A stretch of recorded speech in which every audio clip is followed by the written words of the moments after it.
Assalamualaikum warahmatullahi wabarakatuh. Waalaikumsalam warahmatullahi wabarakatuh. Selamat pagi teman-teman semuanya. Di sini izinkan kami kelompok 2 yang beranggotakan saya Panjer Fitrianto dan beberapa teman saya ada Mas Muhammad Farhan Febrian, ada Melenia Eka Oktaviani, ada Mbak Farah Iswari, Mbak Nadia Rifda Kamila, Mbak Vera Hayani Harahap, Mas Miftahul Munir, dan Mbak Elza Rosalinda. Di sini kami akan memaparkan paradigma pengembangan ipteks ilmu dan teknologi sains.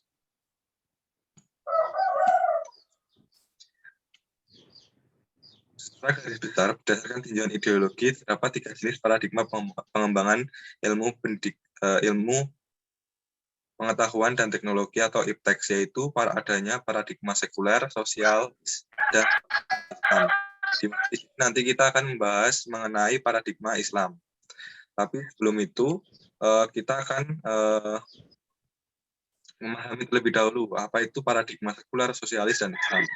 Yang pertama, paradigma sekuler yaitu paradigma yang memandang agama dan impact tidak bisa mencampuri dan mengintervensi yang lainnya. Artinya, paradigma sekuler itu memisahkan antara ilmu agama dan ilmu pengetahuan dan teknologi, di mana tidak ada kaitannya antara agama dan teknologi kalau menurut dari paradigma sekuler. Kemudian yang kedua yaitu paradigma sosialis, di mana paradigma dari ideologi sosialisme ini menafikan eksistensi agama sama sekali, di mana di paradigma sosialis ini mereka berpandangan bahwasannya agama itu tidak ada kaitannya sama sekali dengan ilmu pengetahuan dan teknologi.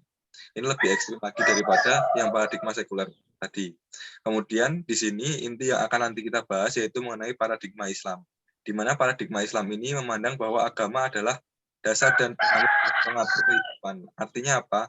Di setiap perkembangan teknologi itu pasti dibarengi dengan ilmu agama, ataupun kalau dalam Islam berarti terkandung dalam Al-Quran sebagai ilmu dasar ataupun ilmu yang bisa dikembangkan. Nah, kemudian paradigma Islam ini memandang bahwa agama adalah dasar dan mengatur kehidupan. Akidah Islam menjadi basis dari segala ilmu pengetahuan. Akidah Islam yang terwujud dalam apa-apa yang ada dalam Al-Quran dan Al-Hadis menjadi kaidah fikriyah ataupun landasan pemikiran, yaitu artinya apa di dalam paradigma Islam untuk membahas iptek ini, yaitu suatu asas yang di atasnya dibangun seluruh bangunan pemikiran dan ilmu pengetahuan manusia. Artinya di setiap perkembangan ilmu teknologi ataupun ilmu yang lainnya di bumi ini, maka tidak akan terlepas dari yang namanya ilmu Islam yang ada dalam Al-Quran. Kemudian dalam kajian paradigma pengembangan iptek ini, nanti kita akan membahas 2 pembahasan utama, yaitu yang pertama mengenai potensi manusia dalam pengembangan iptek dan rambu-rambu pengembangan iptek dalam Islam. Oleh karenanya, setelah mempelajari materi ini, nantinya kita diharapkan dapat satu, memahami potensi akal, hati, jasadiyah atau panca indera dalam pengembangan iptek. Kemudian yang kedua, nantinya dapat memahami rambu-rambu dalam pengembangan iptek yang sesuai dengan ajaran Islam. Jadi kita dapat mengetahui batasan-batasan apa saja yang bisa kita lakukan dalam mengembangkan sebuah teknologi. Ini akan dijelaskan oleh dari Melenia Okta. Silakan, Mbak. Iya, sebelumnya saya akan melanjutkan pembahasan dari Panji. Cek apakah suara saya terdengar? Sudah terdengar jelas, Mbak. Oke, saya akan melanjutkan potensi manusia, jasmani, dan rohani dalam pengembangan iptek. Menurut Imam Al-Ghazali, manusia mempunyai 4 kekuatan potensi. Yang pertama ada qalb, merupakan suatu unsur yang halus berasal dari alam ketuhanan, berfungsi untuk merasa, mengetahui, mengenal, diberi beban, disiksa, dicaci, dan sebagainya, yang pada hakikatnya tidak bisa diketahui.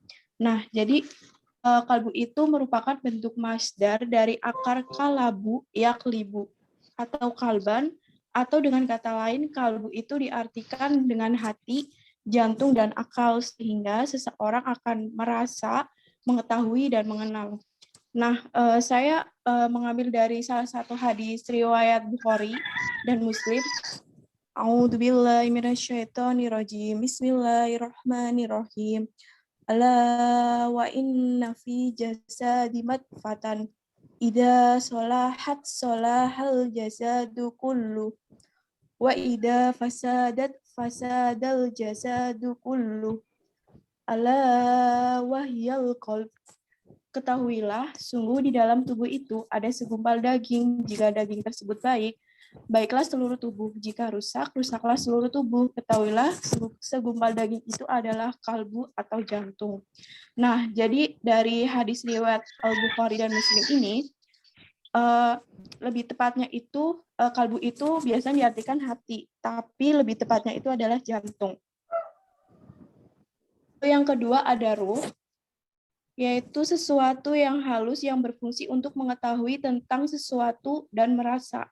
Ruh juga memiliki kekuatan yang pada hari jadi dengan kata lain, ruh itu berisi potensi manusia untuk bertauhid atau kecenderungan untuk mengabdi pada diri sendiri kepada Sang Pencipta. Lalu yang ketiga ada nafs, yaitu ketakutan yang menghimpun dari sifat-sifat tercela pada manusia. Nah, jadi nafs dikatakan dengan nafsu. Atau dengan kata lain, pusat potensi syahwat pada manusia atau dorongan hati, keinginan kuat untuk berbuat kurang baik seperti itu.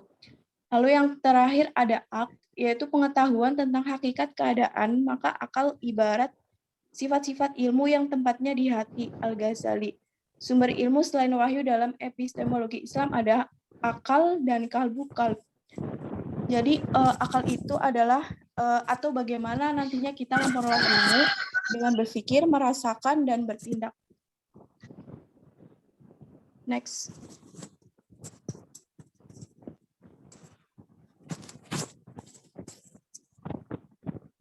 Lalu pengembangan iptek dalam Al-Quran. Sumber ilmu selain wahyu dalam epistemologi Islam adalah aql dan kalbu atau kalb. Aql sebagai masdar Al-Quran, tetapi sebagai kata kerja akala segala akar katanya terdapat dalam Al-Quran. Semuanya menunjuk unsur pemikiran pada manusia. Wan Daud tahun 1997. Jadi menurut penjelasan di atas, manusia itu diajak untuk mengetahui, menghayati, mengerti, merasakan, dan mengimaninya. Hal tersebut artinya memberikan motivasi kepada manusia untuk menggunakan akal pikiran dan untuk membaca, mengamati fenomena-fenomena alam semesta dan berpikir bertindak sesuai dengan pedoman dalam Al-Quran. Selanjutnya akan dijelaskan oleh teman saya, yaitu Eza.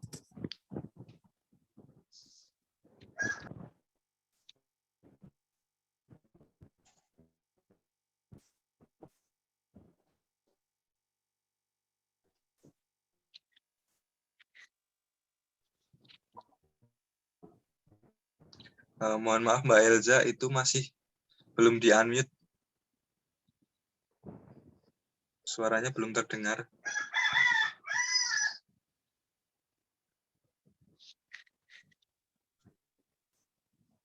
Dan rasio itu Al-Quran juga memakai kata pikir dalam 18 ayat seperti afala tatafakkarun, apakah kamu tidak berpikir, la'allakum tatafakkarun, agar kamu berpikir. Untuk pengajaran Mohon maaf yang Mbak Elza, kalau headsetnya dilepas aja gimana? Karena itu suaranya kecil banget ya, nggak kedengeran.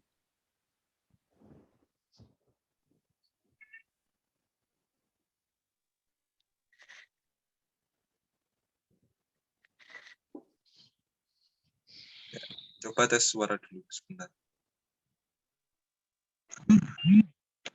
Sejalan dengan arti akal, pikiran, dan rasio itu, Al-Quran juga memakai kata pikir dalam 18 ayat seperti afala tatafakkarun, apakah kamu tidak berpikir, la'allakum tatafakkarun, agar kamu berpikir.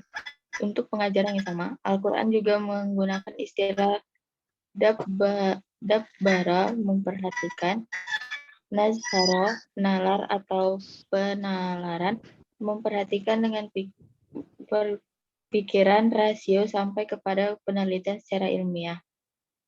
Di dalam 328 ayat yang lain dipakai istilah ra'a, melihat, memahami, untuk memberikan dorongan atau rangsangan dalam menghayati kebesaran dan kekuasaan Allah dengan kesempurnaan ciptaannya.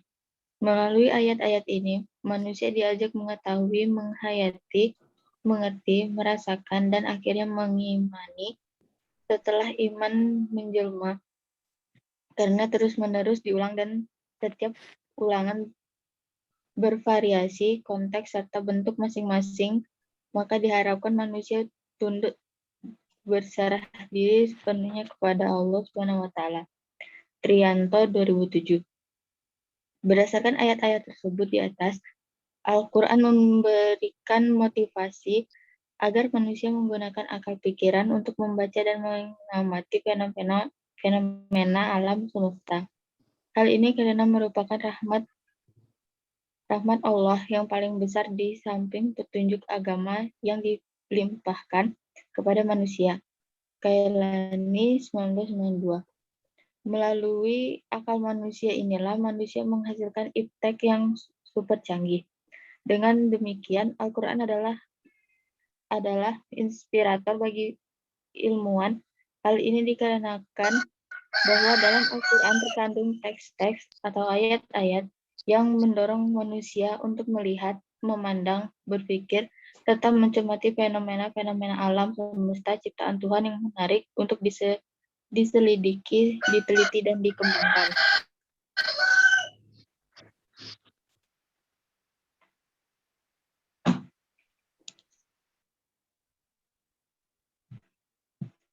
Al-Quran juga memberikan rangsangan teks untuk melakukan penelitian tentang adanya kebenaran di balik fenomena fisik dari alam semesta dan kehidupan. Berkaitan dengan hal tersebut ditemui ayat-ayat yang dapat dijadikan rujukan untuk menggali dan mengembangkan ilmu pengetahuan melalui pembuktian. Firman Allah dalam surat An-Nahl sebagai berikut. Summa kulli min kulli sabbarati fasluki subula rabbiki zulula yakhruju min butuniha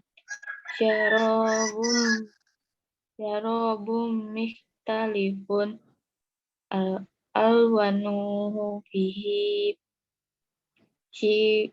shifa'ul linnas inna fi dzalika layatal liqaumi yatafakkarun.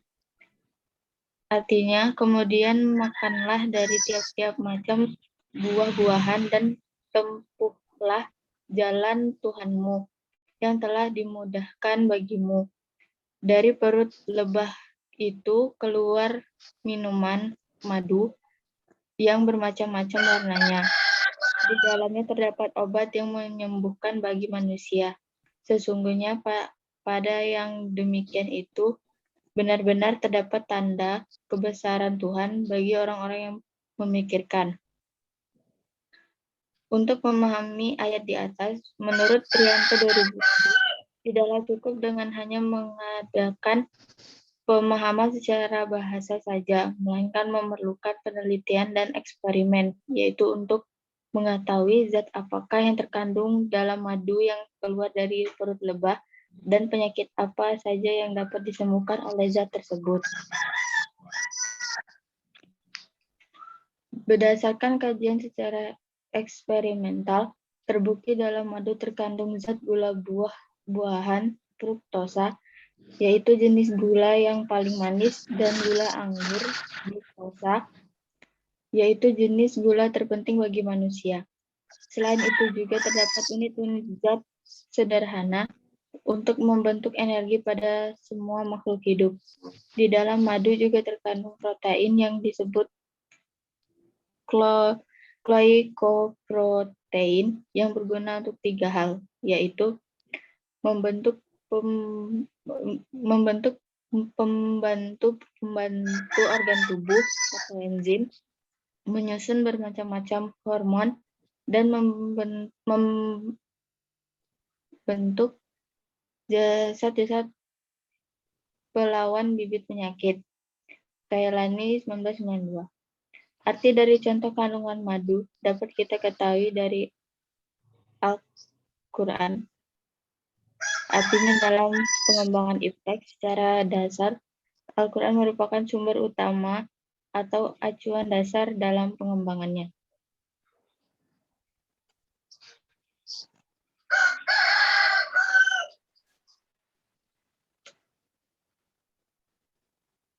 Selanjutnya akan dibacakan oleh Mas Farhan.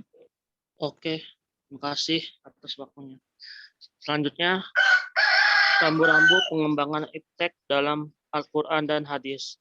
Pengetahuan iptek pada suatu sisi memberikan berkah dan manfaat yang sangat besar bagi kesejahteraan hidup manusia. Bila iptek disertai oleh asas iman dan takwa kepada Allah Subhanahu wa taala. Jadi, perkembangan iptek itu selaras dengan kesejahteraan hidup manusia dan diiringi oleh asas iman dan takwa. Sebaliknya, tanpa asas dan iman dan takwa, iptek bisa disalahgunakan pada tujuan-tujuan yang bersifat destruktif atau merusak. Contohnya kayak ya hal-hal yang negatif, ya video-video yang tidak diinginkan, itulah ada negatifnya, ada sisi positifnya. Di dalam Al-Quran juga sudah diterangkan dalam surat Al-Isra ayat 70.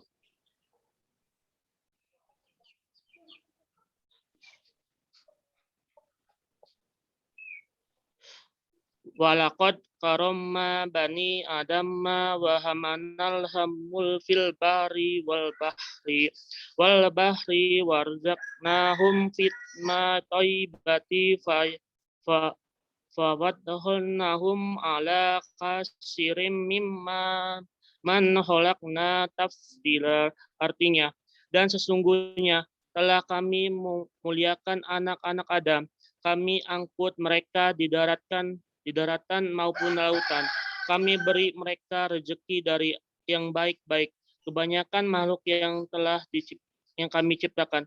Jadi dalam Al-Quran ayat 70 Al-Isra, di sini Allah menerangkan sudah memberikan hasil-hasil yang baik untuk anak cucu Adamnya. Dalam Al-Quran tersebut, Al-Quran yang artinya menunduk atau merendahkan, maksudnya adalah agar alam raya ini dengan segala manfaat yang dapat diraih darinya harus tunduk dan dianggap sebagai sesuatu yang posisinya berada di bawah manusia. Lanjut, Mas.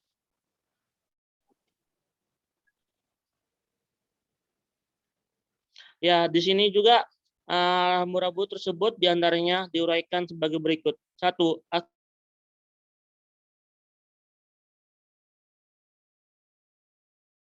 Akidah landasan iptek bukan berarti konsep-konsep iptek harus bersumber dari Al-Quran dan Al-Hadis, tapi maksudnya adalah konsep iptek harus distandarisasi benar salahnya dengan tolak ukur Al-Quran dan Al-Hadis dan tidak boleh bertentangan dengan keduanya. Dengan demikian yang dimaksud menjadikan akidah Islam menjadi syariah Islam sebagai standar pemanfaatan iptek.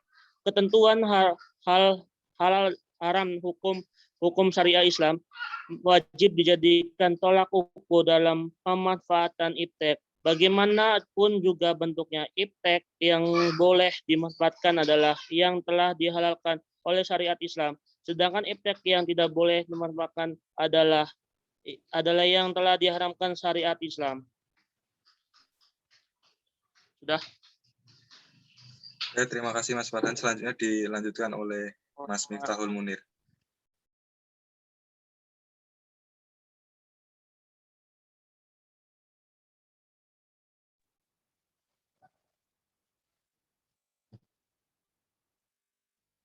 Baik, terima kasih. Untuk selanjutnya, keharusan tolak ukur syariah Ini didasarkan pada arti ayat berikut. Ikutilah apa yang diturunkan kepadamu dari Tuhanmu, dan janganlah kamu mengikuti pemimpin-pemimpin selainnya.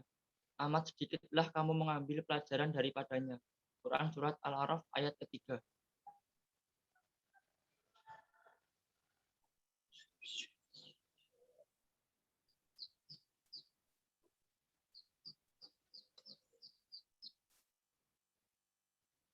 Selanjutnya, mengenai pengembangan ipteks akan dijelaskan oleh Saudari Ira.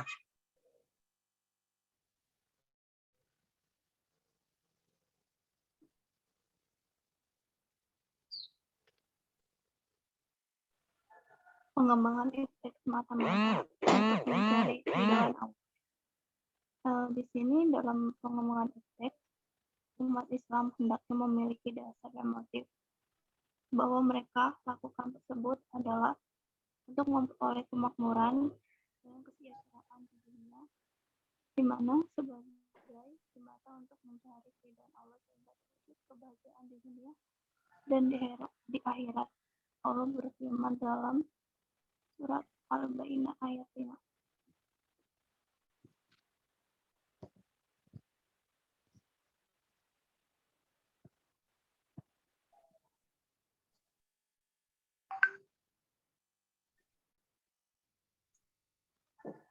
Sebentar Mas Panji, ini belum ayatnya belum. Coba.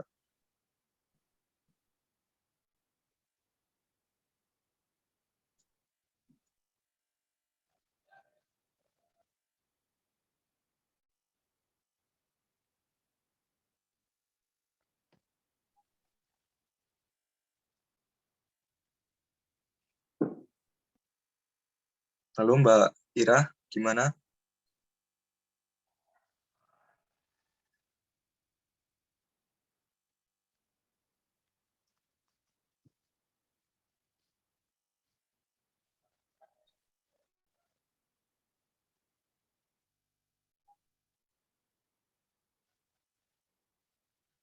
Lalu Mbak Ira.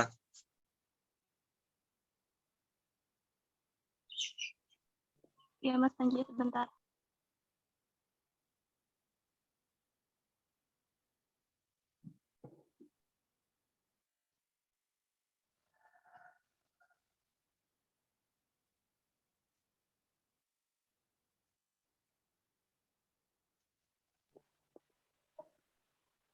Wama umiru illa liya'budullaha mukhlisina lahud minna hunafa wa yuqimus salata wa yutuz zakata wa dzalika dinul qayyimah. Yang artinya di mana padahal mereka tidak disuruh kecuali supaya menyembah Allah dengan memurnikan ketaatannya kepadanya dalam menjalankan agama yang lurus, dan supaya mereka mendirikan salat dan menunaikan zakat, dan yang demikian itulah agama yang lurus. Selanjutnya akan dijelaskan oleh Saudari Nadia.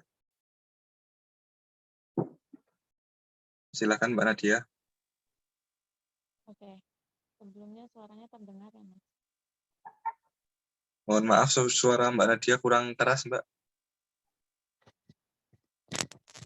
Suaranya terdengar jelas atau belum?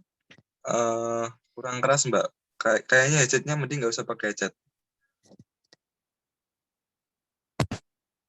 Terdengar. Sudah terdengar jelas. Oke. Selanjutnya tentang muatan etika pengembangan iptek. Pengembangan iptek terkandung muatan etika, yang mana selalu menyertai hasil teknologi pada saat akan diterapkan. Nah, dengan adanya muatan etika pengembangan iptek ini, hasil tidak diniatkan untuk membuatkan kerusakan sesama manusia atau menghancurkan lingkungan sangat dilarang di dalam Islam.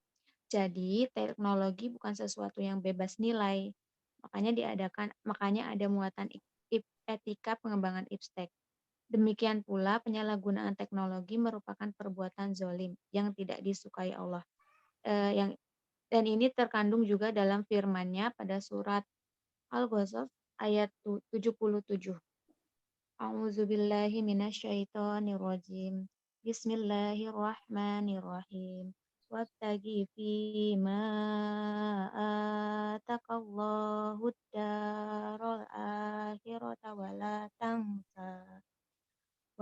tansa nasibaka minad dunya wa ahsin kama ahsanallah wa insa wa ahsin kama ahsanallahu ilaikal wala tabghil fasada fil ard innallaha la yuhibbul mufsidin, yang artinya, dan carilah pada apa yang telah dianugerahkan Allah kepadamu, negeri akhirat, dan janganlah kamu melupakan bahagianmu dari kenikmatan duniawi, dan berbuat baiklah kepada orang-orang lain, sebagaimana Allah telah berbuat baik kepadamu, dan janganlah kamu berbuat kerusakan di muka bumi. Sesungguhnya Allah tidak menyukai dengan orang-orang berbuat kerusakan. Nah, dengan demikian, pengembangan ipstek dalam Islam itu adalah menjadikan paradigma Islam sebagai pandangan utama dan menjadikan syariah Islam sebagai dasar dalam penerapan dan pemanfaatan konsep perkembangan iptek itu harus diikuti dengan keimanan dan juga ketakwaan. Sehingga pengembangan iptek merupakan hasil dari keterampilan manusia dengan dilandasi Al-Quran dan juga hadis. Terima kasih. Terima kasih. Selanjutnya akan dilanjutkan oleh Saudari Vera.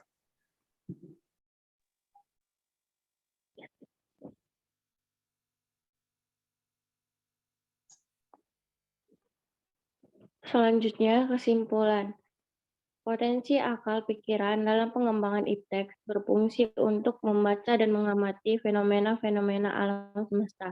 Potensi hati untuk menghayati, merenungi, merasakan, dan mengimani kebesaran dan kekuasaan Allah di dalam penciptaannya.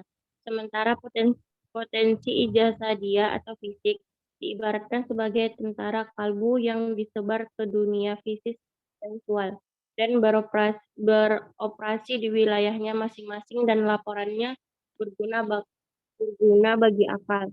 Dua rambu-rambu pengembangan iptek, yaitu pertama, menjadikan akidah Islam sebagai paradigma pemikiran dan ilmu pengetahuan.